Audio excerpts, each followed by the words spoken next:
अध्ययन करेंगे। टॉपिक जितने दे रखा है उस टॉपिक के अकॉर्डिंग बहुत महत्वपूर्ण कुछ क्वेश्चन है जिस पर हम विस्तृत चर्चा करेंगे। चर्चा का मतलब ये रहेगा कि 360 डिग्री पर चर्चा करने का आज का प्लान ये रहेगा, और छोटी सी क्लास है, बहुत बड़ी जानकारी इसमें रहने वाली है। तो देखो इसमें टॉप 30 एसएसटी जो सामाजिक अध्ययन के जितने साथी हैं उनके लिए रहेंगे। बिल्कुल पूजा चौधरी कुचामन से प्रणाम, स्वागत है आप सभी का, जितने साथी जुड़े हैं उन्हीं सभी का। ठीक है, झालावाड़ से सभी साथियों को डॉनर गुड इवनिंग, कंचन विराट स्वागत है आपका। देखो सबसे पहला प्रश्न आपके लिए स्क्रीन पर है, प्रश्न का जवाब भी देते जाइए और अपने कमेंट में आपके अभिवादन भी स्वीकार करता रहूंगा। इसके साथ में सभी साथियों के विशेष बात और विशेष क्लास की चर्चा में रहेंगे। जितने साथी जुड़े हैं शेयर कर दीजिए, जुड़े हुए साथी एक बार लाइक अवश्य कर दीजिए। ठीक है, सर 5 दिन 30 क्वेश्चन लाओ, मोस्ट इंपोर्टेंट। अच्छा 5 दिन 30 क्वेश्चन, 30 क्वेश्चन मोस्टली 30 क्वेश्चन रहने वाले आज की क्लास में। ठीक है, हाँ देखो इसमें प्रत्येक कार्यवाही हेतु कौन सा दिन निर्धारित किया गया था। अब सवाल इसमें यह पूछा है कि प्रत्येक कार्यवाही दिवस कब मनाया गया था। आपसे ये चीज मुख्य रूप से मोस्टली याद रखनी है। आपको याद हो तो भारतीय संविधान सभा और संविधान सभा पर टोटल अगर हम बात करें संविधान सभा के संदर्भ में, तो संविधान सभा में टोटल सदस्यों की संख्या कितनी थी। एक कमीशन आता है, और कमीशन कौन सा था, कैबिनेट मिशन जिसको बोलते हैं। कैबिनेट मिशन भारत आता है 24 मार्च 1946 को। कैबिनेट मिशन को मंत्रिमंडल आयोग हिंदी में कहा जाता है। आता कब है तो याद रखना 24 मार्च 1946 को ये भारत आया था। 3 सदस्य मिशन था, sir Patrick Lawrence, A B Alexander और क्रिप्स मिशन, स्टेफर्ड क्रिप्स, 3 सदस्य इसमें थे। ये क्या करता है, अपनी रिपोर्ट के अनुसार भारत में पहली बार मैं बात करूं तो एक संविधान निर्माण के लिए एक मान लो कि प्रारूप लेकर आते हैं। उन्होंने अपनी रिपोर्ट दी थी 16 मई 1946 को। आया कब है, और आपसे पूछे कि उन्होंने अपनी रिपोर्ट कब दी, तो याद रखना है रिपोर्ट दी थी 16 मई 1946 को। कब रिपोर्ट दी थी, 16 मई 1946 को इन्होंने अपने। पिंटू राठौड़ मेड़ता से प्रणाम, वेलकम। उदयपुर सेंटर आया है क्या, अच्छा सेंटर बहुत अच्छी बात है। जो होम डिस्ट्रिक्ट थे आपके उसी नए जिले हैं उन्हीं में भी दिए गए सेंटर। और ड्रेस कोड क्या रहेगी वो आपके इसी चैनल पर आपके लिए विशेष वीडियो डाला हुआ है। ड्रेस कोड और पैटर्न जो भी उसकी सारी जानकारी है, आप समय निकाल के वो जरूर देखें उसके लिए। ठीक है, रिपोर्ट 16 मई को दी थी। उन्होंने कहा कि 10 लाख पर एक सदस्य प्रतिनिधि होना चाहिए, ये बात उन्होंने कही थी। 10 लाख जनसंख्या है तो एक प्रतिनिधि होना चाहिए। सदस्यों का निर्वाचन अप्रत्यक्ष होगा। और इसी के तहत क्या हुआ था, संविधान सभा के चुनाव हुए, संविधान सभा सदस्यों के निर्वाचन हुए थे। और वे कब थे, तो जुलाई अगस्त 1946 को संविधान सभा के चुनाव हुए थे सदस्यों के।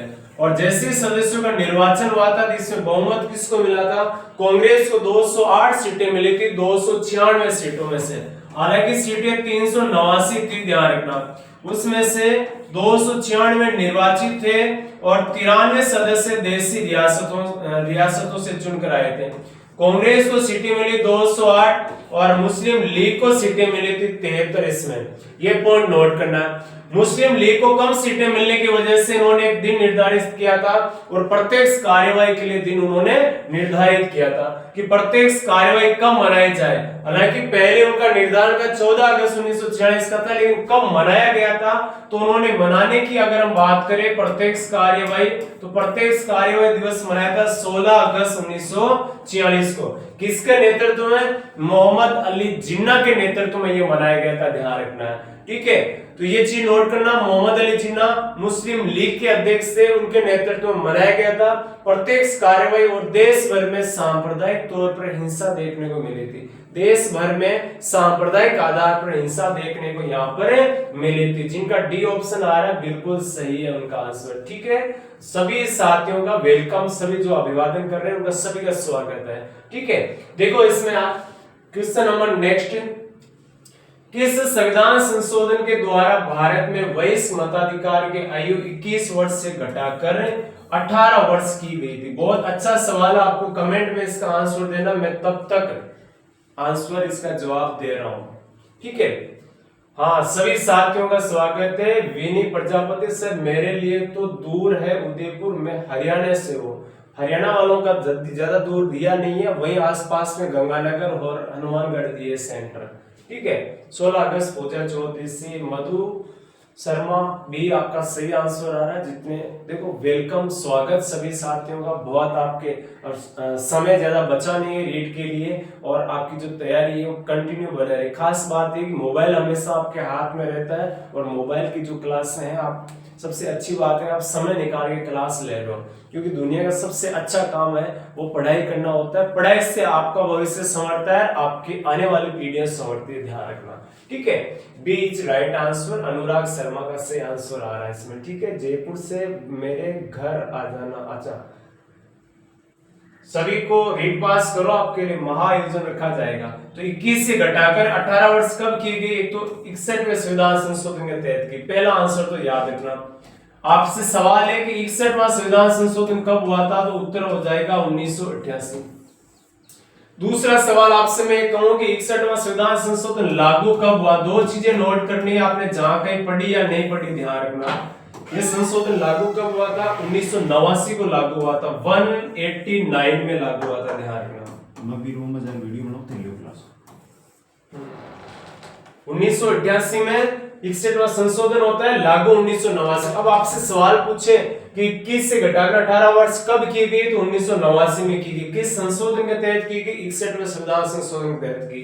और ये जो मताधिकार की आयु है ना, वयस्क मताधिकार, भारतीय संविधान में किस आर्टिकल में मिलती है इसकी जानकारी? तो अनुच्छेद 326 में इसका उल्लेख मिलता है, ध्यान देना इससे एक बार। ठीक है, अच्छा, अलवर दूर नहीं है भाई, देंगे सेंटर तो राजस्थान में देंगे। अगर आप यूपी से हो, हरियाणा से हो, कहीं से भी हो, लेकिन सेंटर राजस्थान में मिलने वाले, तो नजदीकी जिले देते हैं, इसमें ध्यान रखना। ठीक है, बीकानेर से नमस्ते माया स्वामी, वेलकम सर। मेरा तो दूर है सेंटर, सबके सेंटर आ गए। ड्रेस कोड एक तो विशेष तौर पे नोट करना है, क्या लेके जाना है, क्या बाहर छोड़ के जाना, ये चीजें नोटिस करना, इसलिए आपको वीडियो डाला हुआ है। भारत के संविधान की प्रस्तावना में कौन सी विशेषता नहीं है? अच्छा, हमारी जो प्रस्तावना है ना, प्रस्तावना दे रखी है।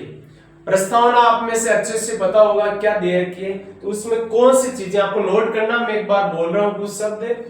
हम भारत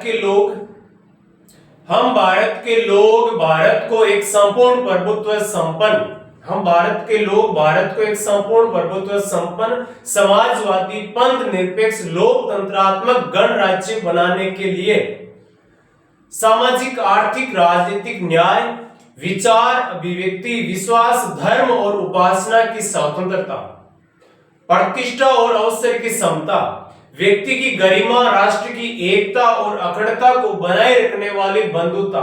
आज दिनांक 26 नवंबर 1949 को मिति मार्ग शीर्ष शुक्ल सप्तमी संवत 2006 को भारतीय संविधान सभा द्वारा संविधान को अंगीकृत, अधिनियमित और आत्मार्पित किया जाता है। संविधान की पूरी शब्दावली है। और अगर आपको ऐसा लगे कि कौन से शब्द छोड़े, तो शब्द को ऐसे नहीं छोड़े, कुछ कथन, कुछ लाइनें एक दो जरूर, जो मोस्टली आपके लिए वो सारी बातें इसमें शामिल की गई है। ठीक है, देखो इसमें तो कौन से शब्द आ रहे हैं। हम भारत के लोग, भारत पंथ निरपेक्षता दे रखा है, राजनीतिक, सामाजिक और आर्थिक न्याय है, प्रतिष्ठा और अवसर की समता है। लेकिन संघीय शासन का कहीं पर भी प्रस्तावना में उल्लेख नहीं मिलता है। पुष्पा कनवारिया, आपका बिल्कुल सही, आप तो एक पर भी जुड़े हो आपके मैसेज, और बिल्कुल ठीक है। नेक्स्ट देखो, भारत की संविधान निर्मात्री सभा के उपाध्यक्ष कौन थे? जो संविधान निर्मात्री सभा है, संविधान निर्मात्री सभा कौन सी थी? अरे संविधान सभा के कौन थे उपाध्यक्ष? तो डॉक्टर राजेंद्र प्रसाद तो क्या थे, उसके अध्यक्ष थे। नेक्स्ट देखो, इसमें K Munshi, A N Sinha, S C Mukherjee, तो इसके उपाध्यक्ष तो कौन थे? एस सी मुखर्जी थे। ठीक है, लेकिन एक चीज याद रखना, उपाध्यक्ष दो थे उसके, संविधान निर्मात्री सभा के उपाध्यक्ष दो व्यक्ति थे। एक तो उपाध्यक्ष थे जो अपने राजस्थान से थे। राजस्थान से कौन से उपाध्यक्ष थे? तो याद रखना है वीटी कृष्णमाचारी। सवाल आपसे है कि संविधान सभा के स्थायी अध्यक्ष कब बनाए गए? देखो, एक तो मैं लिख रहा हूं संविधान सभा के अस्थायी अध्यक्ष। आपके जवाब आते रहो फटाफट देखिए। अस्थायी अध्यक्ष, एक संविधान सभा के अस्थायी उपाध्यक्ष, एक संविधान सभा के स्थायी अध्यक्ष और एक याद रखना है संविधान सभा के स्थायी उपाध्यक्ष। एक याद रख सकते हो संविधान में संवैधानिक सलाहकार।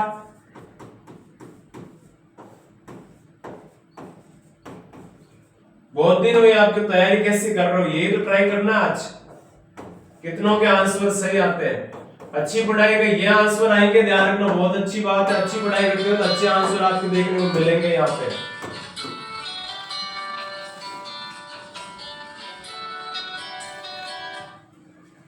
देखो, इसमें पहली बात है संविधान सभा के सच्चिदानंद सिन्हा टॉप एजुकेशन सुजानगढ़ से आ रहा है सर। लड़कों नो दादी, अच्छा, लड़कों को दाढ़ी मूछें मुंडवा के जाना है कि समझे तो मजाक ना ना, दाढ़ी मूछे वाले ऐसा कोई रूल्स नहीं है। देखो, प्राकृतिक सारी चीजें रहेगी। सुषमा तिवारी जो भी बोल रहे हो आप, है ना सर। आपकी तरह मेरी एक सिस्टर बोलती है, बिहेवियर बिल्कुल आपके जैसी आवाज है, राम स्वरूप बिश्नोई। अच्छा, बोलने का तरीका वगैरह, राजनीति से कुछ, संविधान में संवैधानिक सलाहकार। सर पेपर के बारे में भी थोड़ा बताएं।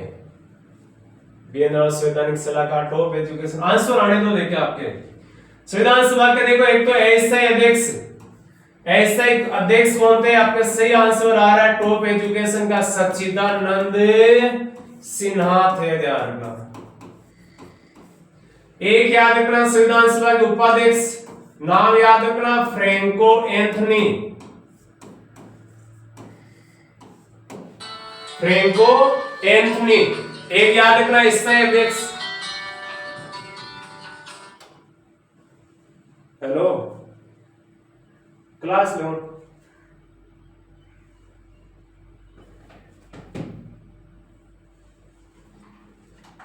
एक याद रखना आपको स्थायी अध्यक्ष डॉक्टर राजेंद्र प्रसाद। इनको अध्यक्ष स्थायी कब बनाया गया था? 11 दिसंबर को। सच्चिदानंद सिन्हा को कब बनाया था? 9 दिसंबर को। ठीक है, नेक्स्ट देखो, इसमें उपाध्यक्ष कौन थे? इसके उपाध्यक्ष थे, एक तो आपके नाम सामने दे रखा है उपाध्यक्ष के बारे में। एक तो एस.सी. मुखर्जी, एक नाम लिख रहा हूं मैं, कौन थे? तो एक ऊपर लिखा हुआ है वीटी कृष्णमाचारी। दो उपाध्यक्ष थे, वीटी कृष्णमाचारी जयपुर रियासत राजस्थान से थे, रियासत से एकमात्र थे। और दूसरा नाम याद रखना है, एक तो रियासत से और एक कौन से ब्रिटिश भारतीय प्रांतों से थे। नाम याद रखोगे एस.सी. मुखर्जी, हरेंद्र कुमार मुखर्जी। संवैधानिक सलाहकार आपको अच्छे से पता है, नाम क्या था? बी.एन. राव। ठीक है, क्लास अच्छी लगी तो लाइक शेयर जरूर कर दो। बहुत अच्छे हैं माया स्वामी सर आपके। हाँ, साड़ी पहन के जा सकते हो, बटन मेटल के कोई बटन नहीं होने चाहिए, बाकी पहन सकते हो, कोई दिक्कत नहीं है। संपत्ति का अधिकार वर्तमान में भारत के संविधान के किस अनुच्छेद में वर्णित है? संपत्ति का अधिकार भारतीय संविधान के किस अनुच्छेद में उल्लेखित है? पूजा फुलवारी कितने बजे? अच्छा, क्लास 5 बजे साढ़े, अभी 5 से शुरू हुई है, ज्यादा लंबी नहीं चली है। ठीक है, संपत्ति का अधिकार वर्तमान में भारत के संविधान के किस अनुच्छेद में वर्णित है? तो कौन से अनुच्छेद में वर्णित है संपत्ति का अधिकार? देखो, मूल रूप से मैं थोड़ी सी चर्चा करूं, जब हमारा संविधान लागू किया गया तो भारतीय संविधान का अनुच्छेद था 31 में संपत्ति का अधिकार को मूल अधिकार में शामिल किया गया था। ठीक है, बाद में क्या हुआ था? बाद में इसको हमने क्या कर दिया? मूल अधिकारों के श्रेणी से हटा दिया और हटाकर इसको संपत्ति का अधिकार को हमने क्या बना दिया? कानूनी अधिकार बना दिया। और कानूनी अधिकार कब बनाया था? तो ये आपको कमेंट करना है कि संपत्ति का अधिकार को मूल अधिकार से हटाकर कानूनी अधिकार किस संविधान संशोधन के तहत और कब बनाया था। ठीक है, तो इसके तहत हमने क्या किया था, बाद में इसको कानूनी अधिकार बनाकर भारतीय संविधान के भाग 12 में अनुच्छेद 300 के में शामिल कर दिया था। ठीक है, ये चीज नोट करना सही, बिल्कुल राइट आंसर है। अच्छा, आंसर आने तो देते, तो हमने किसके तहत किया था, 44वें संविधान संशोधन हुआ था, और 44वां संविधान संशोधन हुआ था 1978। उसमें संपत्ति का अधिकार को मूल अधिकारों से हटाकर, बहुत बार रीट में तो बहुत बार पूछते हैं, लाइन ध्यान रखना, ठीक है, मूल अधिकारों से हटाकर केवल कानूनी अधिकार बना दिया था। अनुराग का बिल्कुल सही आ रहा है। 6 से 14 वर्ष के बालकों को शिक्षा के अवसर उपलब्ध कराने हेतु कौन सा संविधान संशोधन किया गया? 6 से 14 वर्ष के बालकों को शिक्षा का अवसर उपलब्ध करवाने हेतु कौन सा अवसर कराने, कौन सा संशोधन किया गया?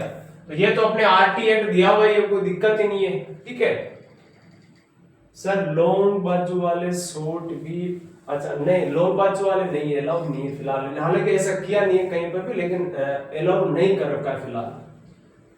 शॉर्ट वाले पहनना कोशिश ये करना आप, है ना। तो देखो 6 से 14 वर्ष के लिए हमने किया था संविधान संशोधन। 86वां संविधान संशोधन कब हुआ था, ये आपको नोट करना है, तो 2002 के तहत किया गया था। और इसके तहत हमने शिक्षा के अधिकार को मूल अधिकारों के तहत मानने का प्रयास इसमें किया। उसके तहत फिर हमने आरटी एक्ट बनाया था, शिक्षा के, देखो एक तो संवैधानिक दर्जा, और फिर इसके तहत बनाते आरटीई एक्ट, और ये एक्ट कब बनाया था, 2009 में। लागू कब किया, तो 1 अप्रैल 2010 में लागू हुआ था, ध्यान रखना 1 अप्रैल 2010 को इसे लागू किया। नेक्स्ट देखो, इसमें भारत के उपराष्ट्रपति के निर्वाचक मंडल में कौन शामिल होता है? तो मैं एक चीज लिख दूं कि उपराष्ट्रपति के निर्वाचन में संसद के सभी सदस्य शामिल होते हैं। संसद के सभी सदस्य उपराष्ट्रपति के निर्वाचन में भाग लेते हैं। तो सबसे बड़ी बात यह है कि सभी सदस्यों में निर्वाचित भी आ जाएंगे और मनोनीत भी आ जाएंगे, ये चीज नोट करना। अब इसमें ऑप्शन देखो आप,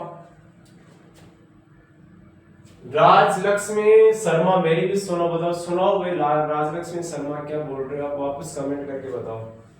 ठीक है, संसद के मनोनीत सदस्य, बिल्कुल सही बात है, भाग लेते हैं। निर्वाचित होता तो भी भाग लेते हैं। ठीक है, राज्य विधानसभा के निर्वाचित सदस्य बिल्कुल भाग नहीं लेते हैं, और 1 और 2 नहीं है, गलत है। राज्य विधानसभा के मनोनीत सदस्य यानी विधानसभा तो भाग ही नहीं लेती है, ध्यान रखना आपको। ठीक है सर, मेरे फॉर्म में चश्मा है, आधार कार्ड में चश्मा नहीं है, तो कोई दिक्कत नहीं होगी। इस प्रकार की चीजों से कोई दिक्कत नहीं होती। ठीक है राजलक्ष्मी, आपका सवाल कोई दिक्कत नहीं है। ठीक है, भारत के उच्चतम न्यायालय से परामर्श करने की राष्ट्रपति की शक्ति भारत के संविधान के किस अनुच्छेद में वर्णित है?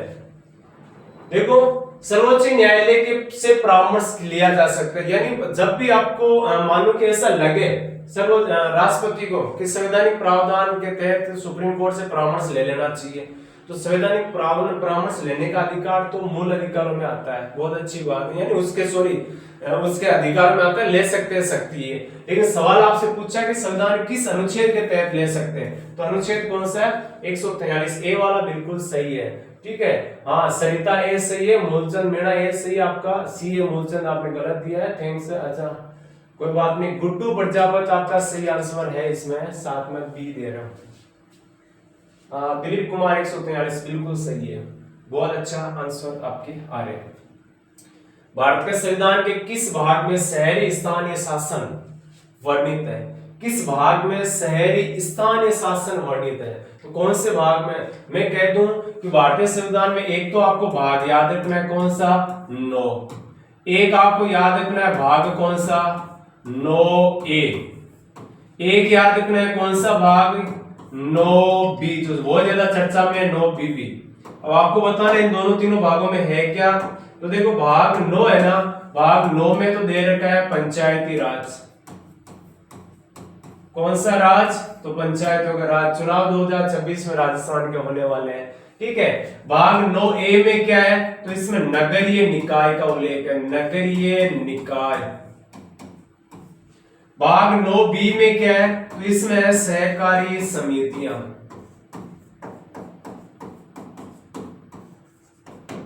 आपसे पूछ ले कि कौन सा भाग कब जोड़ा गया, तो आपको जवाब देना है कि भाग 9 है ना, ये हमने जोड़ा था 73वां संविधान संशोधन 1992 के तहत। 1992 के तहत भारतीय संविधान में शामिल किया था। आपसे पूछ रहे नगरीय निकाय कब जोड़ा, तो 74वां संविधान संशोधन 1992 के तहत।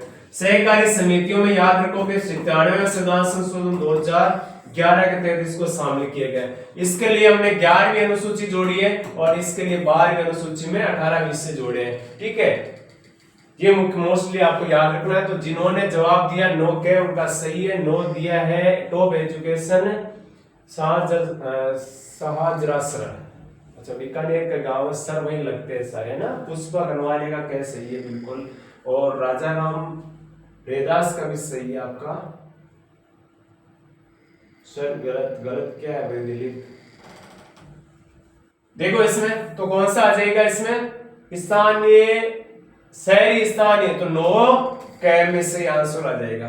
नेक्स्ट देखो इसमें राष्ट्रीय बाल अधिकार संरक्षण आयोग में न्यूनतम कितनी महिला सदस्य होना आवश्यक है। राष्ट्रीय बाल अधिकार संरक्षण आयोग में 6 टोटल होने चाहिए, उसमें से महिलाएं कितनी होनी चाहिए, 2 महिला होनी आवश्यक है। ठीक है, 12 की क्लास किसकी थी, मेरे मोबाइल पर नहीं है। अच्छा 12 बजे की क्लास ब्रजेश सर की थी आज, और वो हिंदी की थी, ध्यान रखना, संस्कृत की सॉरी। भारत के संविधान के अनुच्छेद 74 के तहत राष्ट्रपति किसकी सलाह से कार्य करता है। देखो अनुच्छेद 74 ये कहता है कि राष्ट्रपति को सलाह और परामर्श देने के लिए एक मंत्रिपरिषद होगी, और उस मंत्रिपरिषद का मुखिया कौन होगा, तो उस मंत्रिपरिषद का प्रधान है भारत का प्रधानमंत्री होगा। ये बात कौन सा अनुच्छेद कह रहा है, 74 कह रहा है। तो सीधी सी बात है कि किसकी सलाह से कार्य करेगा, मंत्रिपरिषद की सलाह से कार्य करता है कौन, राष्ट्रपति। ठीक है, 1989 में सर। ठीक है, 89 वाला किसका आंसर दे रहे हो आप। परिवार कल्याण विषय भारतीय संविधान की किस अनुसूची में दिए गए। परिवार कल्याण किस अनुसूची में आता है, तो यहाँ पर देखो पूजा ए बिल्कुल। अच्छा पिछले 11 नंबर का आंसर दे रहे हो, 12 नंबर पे आओ देखें परिवार कल्याण। तो परिवार कल्याण विषय भारत के संविधान की किस अनुसूची का विषय है, तो ये अनुसूची है 11वीं अनुसूची, राज्य सूची में आते हैं, ध्यान रखना। ठीक है, उदयपुर में केब चलती है भाई, वो केब वाला पता नहीं है, टेम्पो तो सब जगह चलते हैं इंडिया में। कोमल मीणा सर चाय पी लो, मैं चाय पीता भी नहीं हूँ कोमल। हाँ नेक्स्ट देखो, भारत के संविधान में संशोधन करने की शक्ति किससे प्राप्त है।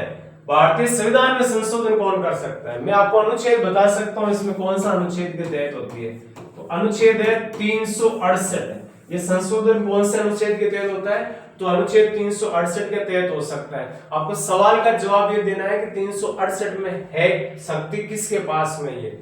ठीक है, तो किसके पास में ये शक्ति है, हाँ बिल्कुल संसद। 13 नंबर में ये आंसर सही है बिल्कुल, आकांक्षा चौधरी का, चौबे का बिल्कुल सही है। ठीक है, हाँ कॉपी पिलाओ तो ले आओ, कोई दिक्कत नहीं है। सर मीठा पीते हैं क्या, सुषमा तिवारी सब मीठा पीते हैं। अच्छा देखो ये अनुराग का सही है संसद, तो किससे प्राप्त है, डी वाला बिल्कुल सही। उमेश अटल आपका सही है, और निर्मा कंवर का भी सही है संसद। राजलक्ष्मी शर्मा का भी सही है, दिलीप कुमार का बिल्कुल, गुड्डू प्रजापति, बाबू मीणा, निर्मला कंवर, आकांक्षा चौधरी बिल्कुल आपका सही आ रहा है, सी वाला जो संसद वाला आंसर, तो संसद आंसर सही होगा। भारत में विधिक सेवा दिवस कब मनाया जाता है, इसका आंसर दो देखे, आपकी तैयारी को चेक कर लेते हैं। सर अगर ट्रेन से देखो एक नीचे लाइन चल रही है और उस लाइन पे एक नंबर चल रहे हैं, जो कोई भी जानकारी चाहिए ना आपको मिलेगी, डायल कर लेना। ठीक है, अपनी टेक्निकल टीम हर समय, विनी प्रजापति आपके लिए विशेष है।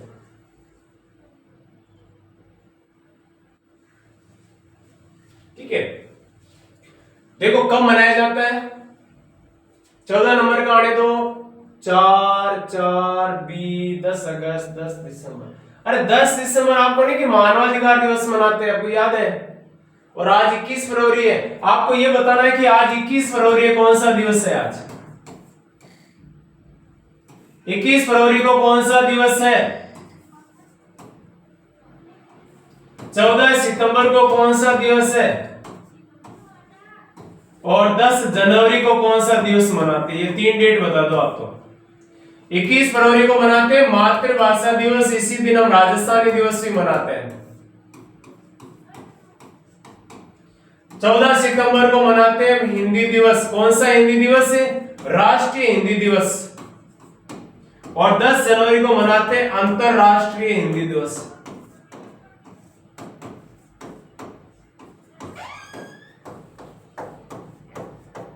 तीनों डेट नोट कर लेना आप। तो बर्जे से संजय को नहीं क्या? एक बार ठीक है, तो ये है डेट कौन सी? 9 नवंबर। हाँ, मातृभाषा 21 फरवरी को, 14 को पुष्पाकार है हिंदी दिवस, राष्ट्रीय हिंदी दिवस है 14 को, ध्यान रखना। नेक्स्ट देखो, भारत के संविधान की उद्देशिका में वर्णित शब्दों का सही अनुक्रम है। हमारे संविधान में अभी मैंने प्रस्तावना बोली थी, उसके हिसाब से आपको बताना सही अनुक्रम कौन सा, सही क्रम बताना है शब्दों का। तो याद रखोगे आप। अच्छा, बंधुता, समता, स्वतंत्रता, समता, स्वतंत्रता, न्याय, बंधुता, स्वतंत्रता, समता, न्याय। तो सबसे पहले किस बात का उल्लेख दिया गया? बंधुता तो किसी में सबसे पहले नहीं है, बंधुता बहुत लास्ट में मिलेगी आपको। तो इसका मतलब अब पहला तो गलत हो गया, इस आधार पे आप निकालो तो ठीक है। हम भारत के लोग भारत को संपूर्ण प्रभुत्व संपन्न, समाजवादी, पंथ निरपेक्ष, लोकतंत्रात्मक गणराज्य। तो सामाजिक आर्थिक न्याय का उल्लेख है कि नहीं है?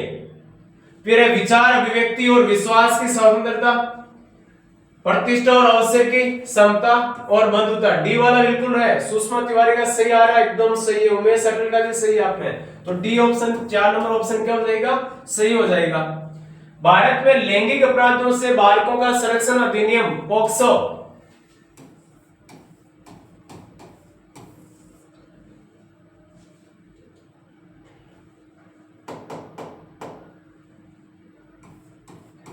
तो पॉक्सो एक्ट कब आया था? पॉक्सो एक्ट आता है 2012 में, ठीक है। बिल्कुल, बहुत अच्छा, मेरा भी सही है। किसको मीणा का आ रहा है? मेरा भी सही है। सबसे पहले मैं दी, सरिता साहू चौधरी, बहुत अच्छी बात है ना। नेक्स्ट देखो, निम्न में से कौन सा अनुच्छेद 51 के में दिए गए मूल कर्तव्यों में शामिल नहीं है? मूल कर्तव्य आपको याद है? देखो, याद नहीं है तो 11 मूल कर्तव्य एक बार पढ़ के जाना, सिर्फ ये पूछेंगे कौन सा मूल कर्तव्य है, ये नहीं कौन से कर्म नहीं पूछेंगे आपसे, ध्यान रखना। लेवल नहीं होता अपना इतना। हाँ, आकांक्षा जो भी आगे बढ़ो देखे तो करो भुगतान करें, ऐसा कोई मूल कर्तव्य पढ़ा आपने? नहीं पढ़ा तो ये गलत हो गया ना, गलत भी पूछा है इसमें, ठीक है। देश की रक्षा करने, आह्वान करने पर आप उसका सहयोग करें देश का, ठीक है। सरजी सीमा बेरवा क्या पूछ रहे हो आप? सार्वजनिक संपत्ति को सुरक्षित रखे, वैज्ञानिक दृष्टिकोण का विकास करें, बिल्कुल बाकी बातें सही है, ध्यान रखना। 18 नंबर देखो, किस संविधान संशोधन द्वारा मंत्रिपरिषद का आकार निर्धारित किया गया है? और किसके द्वारा किया गया है? 91वां संविधान संशोधन के तहत किया गया है। कब हुआ था? 2003 में यह संविधान संशोधन हुआ था, ध्यान रखना। 2003 में संशोधन हुआ था। इसके तहत मंत्रिपरिषद का आकार कितना किया था? तो लोकसभा सदस्यों की अधिकतम कितने हो सकते हैं? अधिकतम 15% हो सकते हैं। अगर राज्य की विधानसभा है तो उनकी अधिकतम विधानसभा सदस्यों के 15% और विधानसभा में न्यूनतम 12 है, ध्यान रखना। जबकि यहां न्यूनतम नहीं है लोकसभा में। स्वीप संबंधित है, स्वीप है जो भी जितने मान लो कि व्यवस्थित मतदाता है ना, उनसे संबंधित है। व्यवस्थित मतदाता एवं मतदाता जागरूकता, इससे संबंधित एक प्रकार का क्या है? मतदान से संबंधित क्या है? एक प्रकार का कार्यक्रम है निर्वाचन आयोग का, ठीक है। नेक्स्ट देखो, दो राज्यों के मध्य विवाद उच्चतम न्यायालय के मध्य किस क्षेत्राधिकार का हिस्सा है? देखो, एक स्टेट दूसरे स्टेट से लड़ रहा है किसी मामले को लेकर, या एक स्टेट दूसरे दो या दो से अधिक स्टेट से लड़ रहा है, ऐसा कोई मामला, तो ऐसे मामले कहां सुने जाते हैं? सिर्फ और सिर्फ उच्च न्यायालय में नहीं, सुप्रीम कोर्ट में, सर्वोच्च न्यायालय में सुने जाते हैं। और जिन मामलों को सिर्फ और सिर्फ सर्वोच्च न्यायालय सुनने का अधिकार रखता है, ऐसे मामले उसके मूल क्षेत्राधिकार में आते हैं, ध्यान रखना। और जिनको उच्च न्यायालय के साथ में, यानी सर्वोच्च न्यायालय के साथ में उच्च न्यायालय भी अधिकार रखता है, ऐसे मामले किस में आते हैं? ऐसे अपीलीय क्षेत्राधिकार में आ सकते हैं। मौलिक, और मौलिक में भी दो प्रकार के होते हैं, समवर्ती और एकमेव। तो ये एकमेव का मूल क्षेत्राधिकार है, ध्यान रखना। तो कौन सा हो गया? मौलिक क्षेत्राधिकार। अच्छा, नदी से संबंधित कोई आता है? Leela Beroda, good evening sir, good evening Leela. अच्छा, बिल्कुल सही है जिनका ए आ रहा है। राम प्रसाद विष्णु का बी आ रहा है। राम प्रसाद आपका गलत है, सही करो। राजलक्ष्मी ए सही है आपका, ठीक है। तो याद रखना। अच्छा, नदी जल विवाद है वो किससे संबंधित आते हैं? वो मामले किसके द्वारा सुने जाते हैं? नदी जल विवाद। तो नदी जल विवाद के मामले हाई कोर्ट सुनता है या सुप्रीम कोर्ट? तो हमेशा ध्यान रखना, नदी जलीय विवाद हमेशा कौन सुनेगा? हाई कोर्ट सुनेगा।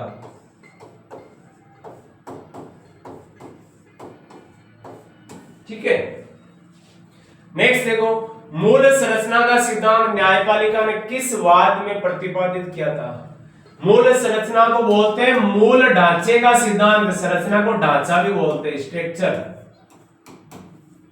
का सिद्धांत। सुप्रीम कोर्ट ने कौन से विवाद में दिया था ये? प्रदीप कुमार, वीरों की भूमि झुंझुनू से नमस्कार sir ji, good evening Pradeep, good evening. अच्छा, मेरी क्लास कितनी बजे होती है? कभी भी हो सकती है, 12 से भी हो सकती है, 12 से 1 भी हो सकती है। वैसे 1 पर 1 से 2 का टाइम रहता है अपना फिक्स।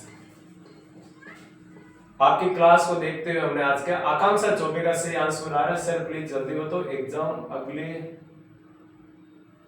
डर लगता है। कोमल मीणा, किस बात का डर लगता है आपको? बी वाला सही है इसमें। अरे कोई डरना है नहीं, पढ़ना आना वही एग्जाम में जो आप पढ़ कर आए हो।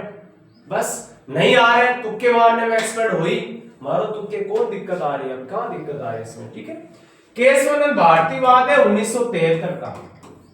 इसमें मूल ढांचे का सिद्धांत दिया था। गोलकनाथवाद 1967 का था। किस संविधान संशोधन द्वारा केंद्र में मंत्रियों की कुल संख्या लोकसभा के कुल सदस्यों का 15% से अधिक नहीं हो सकती, ये निर्धारित किया? ये हम पहले ही कर चुके हैं, 91 संविधान संशोधन। ठीक है, अच्छा नेक्स्ट देखो, आज अच्छा मूलचंद पूछ रहे हैं कुछ हिंदी की क्लास, आज संस्कृत की हुई थी आज 12 से। 73वें संविधान संशोधन द्वारा संविधान में कौन सी अनुसूची जोड़ी गई? ये हम डिस्कस कर ही चुके हैं। कौन सी अनुसूची जोड़ी थी हमने? हाँ बिल्कुल अनुराग, 24 अप्रैल 1973 को फैसला आया था। 13 न्यायाधीश थे, 7-6 से फैसला दिया था केशवानंद का। ठीक है, बहुत अच्छी बात है। 11वीं अनुसूची और भारतीय संविधान 73वें संविधान संशोधन के तहत 11वीं अनुसूची जोड़ी थी, 74वें के तहत 12वीं अनुसूची जोड़ी थी। देखो 9वीं अनुसूची कब जोड़ी हमने? तो ये प्रथम संविधान संशोधन हुआ था 1951 में, उसके तहत जोड़ी और भूमि अधिग्रहण से संबंधित है। 10वीं अनुसूची कब जोड़ी? तो इसके लिए हमने 52वां संविधान संशोधन किया था, कब? 1985। और इसमें जोड़ा क्या? तो हमने ये दल बदल वाली अनुसूची जोड़ी थी, दल बदल निषेध। 11वीं अनुसूची ऊपर लिखी हुई लाइन, और 12वीं अनुसूची हमने जोड़ी थी कब? तो ये 74वें संविधान संशोधन 1992 के तहत जोड़ी थी, जो नगर पालिकाओं से संबंधित थी। ठीक है, हाँ बिल्कुल, टॉप एजुकेशन सही आपका, बिल्कुल सही आंसर है। संभाग में जिलों का सही युग्म आपको पहचानना है। एक साइड संभाग दी है, एक साइड जिले दी हुई है, उसको सही युग्म पहचानना आपको। अरे राजस्थान में कितने संभाग है? राजस्थान में संभागों की संख्या कितनी है? राजस्थान में संभाग टोटल कितने हैं? 7 संभाग हैं। तो 7 संभाग आपको पहचानने हैं। ठीक है, देखो पहचानो, देखो पता करो। देखे अजमेर में आता है, अजमेर, नागौर, टोंक, भीलवाड़ा। तो पहले ही सही हो रहा है, तो सही तो पूछा है इसमें। बीकानेर में बीकानेर, चूरू, हनुमानगढ़, गंगानगर, ये जिले नहीं आते। सिक्कर ये जयपुर वाले डाल दिए इसमें। कोटा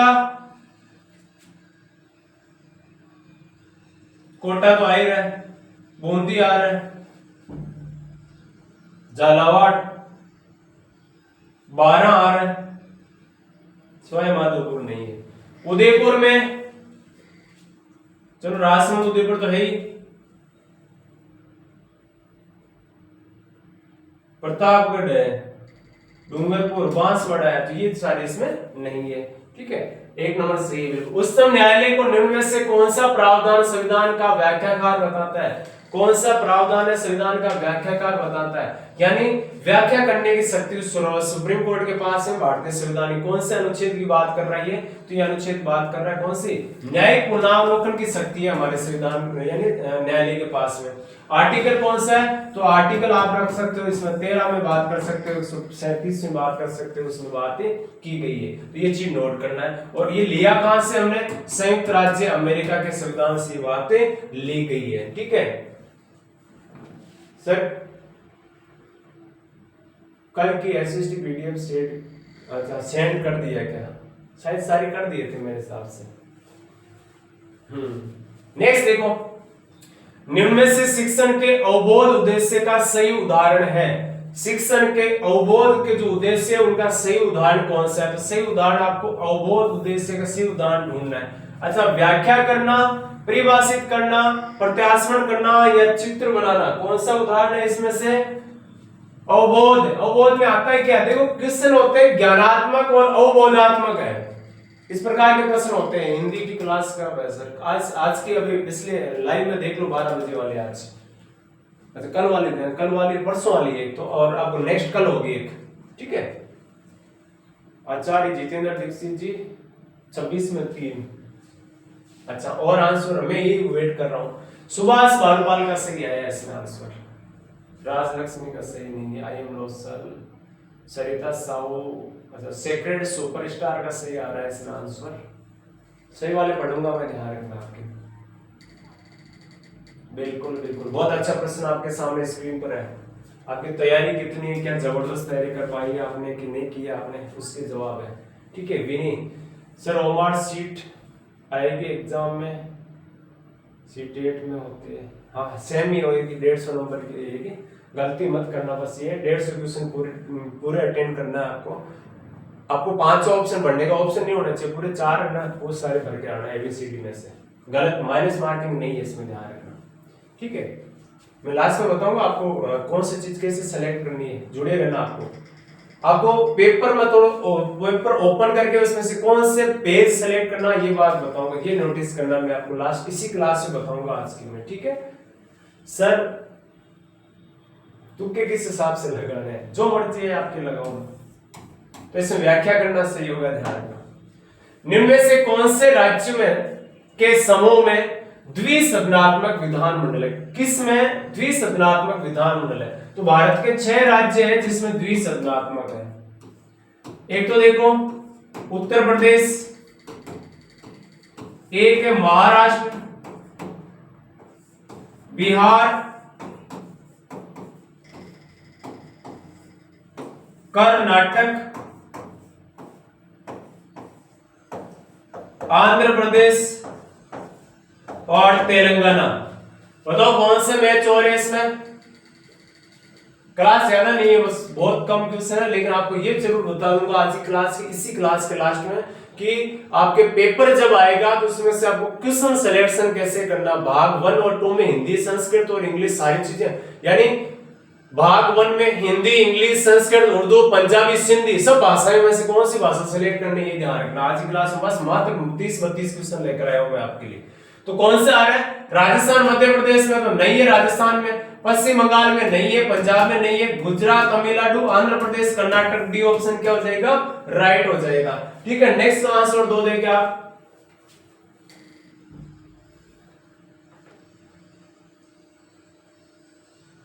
अच्छा, आप जोधपुर से है, बता दीजिए। सपना बोल रही है सर आप जोधपुर स्टेशन से जीएसएस सीएचवी सेकंड पुलिया कितनी दूर है? बहुत नजदीक ही, ज्यादा दूर नहीं है। बाल श्रम को गैर कानूनी घोषित करना एवं प्रारंभिक शिक्षा को अनिवार्य निःशुल्क घोषित करना किस प्रकार के न्याय के अंतर्गत आता है? तो कौन से, यानी एक तो देखो बाल श्रम गैर कानूनी है, बाल श्रम निषेध है, भारतीय अनुच्छेद 1 तो याद रखना आपको कौन से में, तो बाल श्रम निषेध कौन से में? 24 में। गैर कानून घोषित करना, प्रारंभिक शिक्षा का अनिवार्य, तो ये किस प्रकार के न्याय की बात कर रहा है? तो ये एक प्रकार का कैसा न्याय है? ये सामाजिक न्याय है। ठीक है, बी ऑप्शन वाला बिल्कुल सही है। निर्मला कौर आपका बहुत अच्छा आंसर है इसमें। सुव्यवस्थित मतदाता शिक्षा एवं निर्वाचन सहभागिता, इसी को क्या बोलेंगे, ये शॉर्ट नाम बोलते हैं, स्वीप कार्यक्रम कब शुरू किया गया था? तो ये कार्यक्रम कब शुरू किया गया? 2009 में। अब तक इसके चरण कितने हो गए? तो अब तक इसके 4 चरण, चौथा चरण चल रहा है, ध्यान रखना, ठीक है।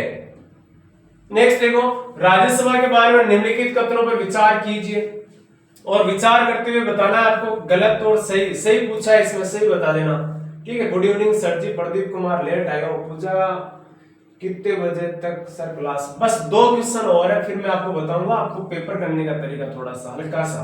बाकी तो पूरी वीडियो डाला हुआ है आपने, पीछे जाकर ड्रेस कोड उसमें देख लेना आपने।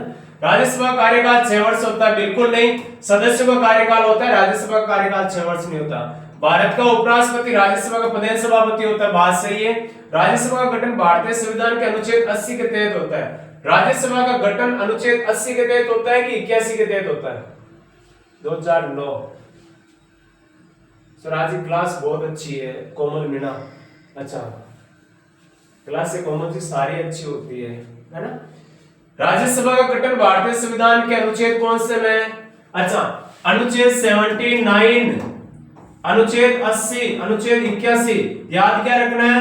तो एक तो देखो, अनुच्छेद 79 में संसद, 80 में है राज्यसभा और 81 में है लोकसभा, तीनों अनुच्छेद। इसको हम शॉर्ट में क्या बोलते हैं? सरला, सरला बोलते हैं, इसको ध्यान रखना, ठीक है। ये चीज नोट करना।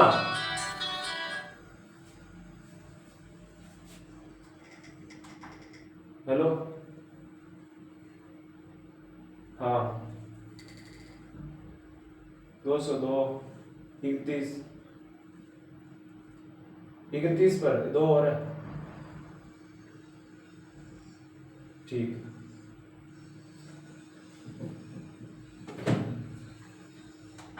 इसका 2 देते हैं। हाँ, इसी क्लास में विनी अभी बता देंगे आपको कैसे करना है कुछ चीजें।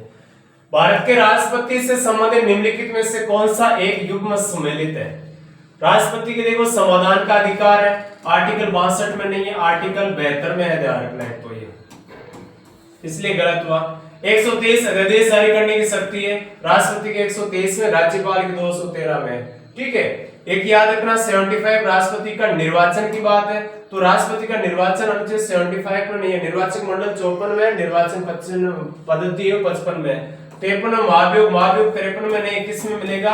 अनुच्छेद 61 में मिलेगा। 32 आज का लास्ट क्वेश्चन में बात करूं, देखो इसमें भारत में संविधान दिवस कब मनाया जाता है? और आपसे सवाल ये है कि संविधान दिवस मैं बता दूं 26 नवंबर को मना रहे हैं, और कब से मना रहे हैं? 2015 से। इससे पहले इसको विधि दिवस के रूप में मनाया जाता था, ठीक है। ये मोस्टली आपको याद करना। एक क्वेश्चन और है इसमें, देखो, निम्नलिखित में से कौन सा युग्म सम्मिलित है? अधिकार एक साइड और एक साइड आपको सम्मिलित वाला छांटना है इसमें से। अब उत्तर दो इसका। मैं फटाफट एक चीज और ऐड कर लेता हूं आपके सामने।